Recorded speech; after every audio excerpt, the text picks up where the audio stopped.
sommes effectivement dans la fièvre de la célébration de cette journée internationale des droits de la femme, le 8 mars. Et il convient de rappeler l'origine même de cette journée du 8 mars, qui s'ancre dans les nombreuses luttes ouvrières et de nombreuses manifestations de femmes réclamant de meilleures conditions de vie, de meilleures conditions de travail et surtout l'égalité entre les hommes et les femmes. Il convient aussi de rappeler qu'au cours de ces luttes, beaucoup de femmes ont perdu leur vie. Et ces luttes ont agité toute l'Europe occidentale et a pris corps dans tout le monde entier à partir du 22e siècle. La grande question qu'il mérite de se poser aujourd'hui est si les objectifs qui ont motivé ces luttes et ces manifestations féminines aujourd'hui, est-ce que ces objectifs sont atteints? On parle de réclamation de meilleures conditions de vie, de meilleures conditions de travail. Est-ce que nous pouvons dire aujourd'hui que ces objectifs sont atteints? Je dirais pour ma part oui. Oui, parce que dans une certaine mesure, beaucoup de choses ont été faites de par le monde pour que les droits des femmes soient respectés. Non, parce que c'est le tiers qui est fait. Les deux autres tiers, il serait souhaitable que ce soit les femmes elles-mêmes qui se mettent au travail pour les obtenir. Je m'en vais parler de l'autonomisation de la femme. Nous n'avons toujours pas accès au même titre que les hommes au crédit qui vont nous hisser au même rang que les hommes. Dans les milieux de travail, les femmes doivent tout faire pour éviter le harcèlement sexuel, parce qu'il faut dire les choses par leur nom, contre des promotions. Une promotion se mérite et nous avons les compétences pour mériter la promotion. Rien ne justifie le fait que ce soit au cours de harcèlement sexuel qu'on dit on a promu telle ou telle femme. C'est des problèmes récurrents auxquels nous faisons face. C'est pour cela que beaucoup de choses ont été faites, mais beaucoup reste encore à faire.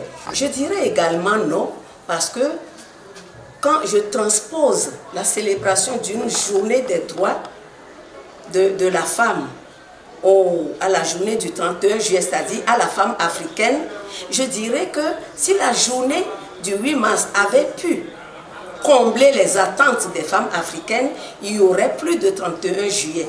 Ce qui voudra signifier que, mis à part cette célébration avec faste, les femmes africaines ont besoin de réfléchir à comment célébrer positivement la journée du 31 juillet.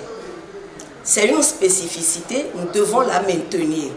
Ce qui voudra dire que cette année, par exemple, si c'est un thème que nous avons mis sur le tableau, nous en faisons le plaidoyer et lorsque le 31 juillet de l'année suivante approche, nous voyons ce qui a été fait, ce qui reste à faire.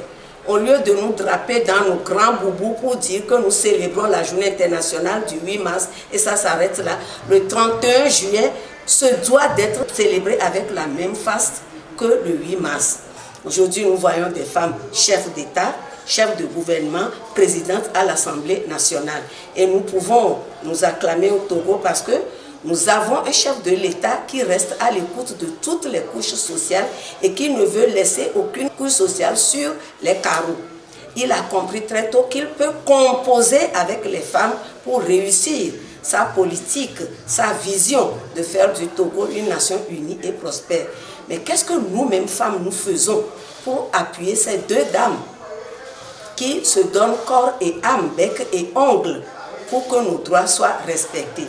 C'est pour cela qu'on ne le dira jamais assez. Les femmes ont besoin d'être solidaires.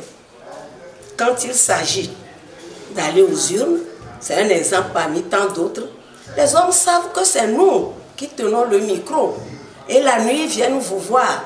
Mais une fois fini, on vous dit, attendez, nous-mêmes nous nous empressons parfois de leur dire, allez-y, partagez le gâteau. Nous, on n'a pas encore le temps. Il faut que nous comprenions que depuis le XXe siècle, maintenant, trop c'est trop, il va falloir que lorsque nous prenons notre mal en patience, nous avons besoin de nous affirmer, de dire, nous sommes des citoyens comme les hommes et que rien ne justifie le fait que nous ne puissions pas jouir pleinement de tous les droits inhérents à l'humanité tout entière à tout ce qui bouge sur cette terre. On parle de changement climatique. On parle de comment les hommes et les femmes doivent se mettre ensemble pour lutter contre le changement climatique. On nous fait voyager sur Cancun, on nous fait voyager sur Paris. Or, nous savons que le réchauffement climatique se fait beaucoup sentir en Afrique. Et la femme est au début et à la chaîne des activités agro-pastorales qui se trouvent être le soubassement de notre économie. Pourquoi ne pas réfléchir en Afrique et trouver toutes ces solutions en impliquant et en incluant fortement la femme? Point d'interrogation, je vous remercie.